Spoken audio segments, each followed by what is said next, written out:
Hashim, President wa basketball, katibu mtendaji wa baraza la michezo, Mheshimiwa Balozi, naibu rais,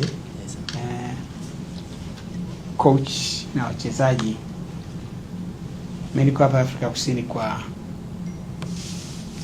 shughuli zangu nyingine, na mambo mengi yaliyopo hapa hayahusu Tanzania, yanahusu Afrika.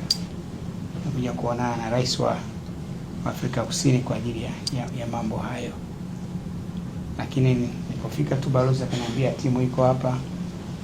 Lakini hata kule nyumbani nimesoma, mmeshinda vizuri, mmeshinda tena mechi ya pili. Na kwa sababu tuko hapa karibu na hoteli hapa, nikaona basi nipite niwasalimie, niseme jamani hamjambo.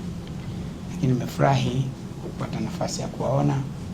Nachosema kitu kimoja tu kwamba nawapongezeni kwa hatua mliofikia mpaka sasa. Mmecheza michezo miwili na mmeshinda yote, na mnatakiwa mshinde mchezo mmoja tu ili muweze kupata tiketi ya kwenda kwenye finali. Mimi naamini kwamba uwezo huo mnao, matumaini hayo yapo. Mimi na kwangu mimi ni kuwatakia kila heri. Basketball ni mchezo nimeucheza nikiwa shule, hata baadaye nilipokuwa jeshini cheza sana. Baada ya kutoka kwenye jeshi nimecheza kwa muda.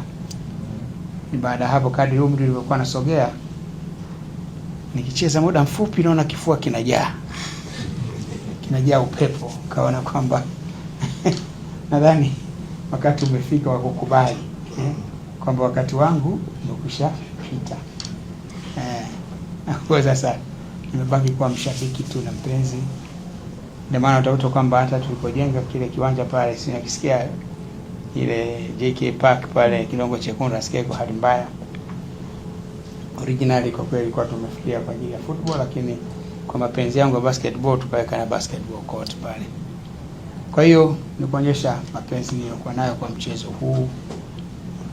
Katika moja ya mafanikio yangu makubwa ni ile siku nilipoweza kumconvince Mwalimu Nyerere kuja kwenye mashindano pale finali pale Dar es Salaam pale. Na niko picha ile kila siku, na huwa kuna wakati watu wanaikumbushia, wanaitoa ile. Lakini that was one of major achievements nilipokuwa patron wa association yetu hii. Kwa hiyo to me it's all prayers. We pray for your success. Naamini you can do it. If the others have been able to do it, you also can do it. Just work hard, make us proud. And I know you will rise to the expectation. Thank you.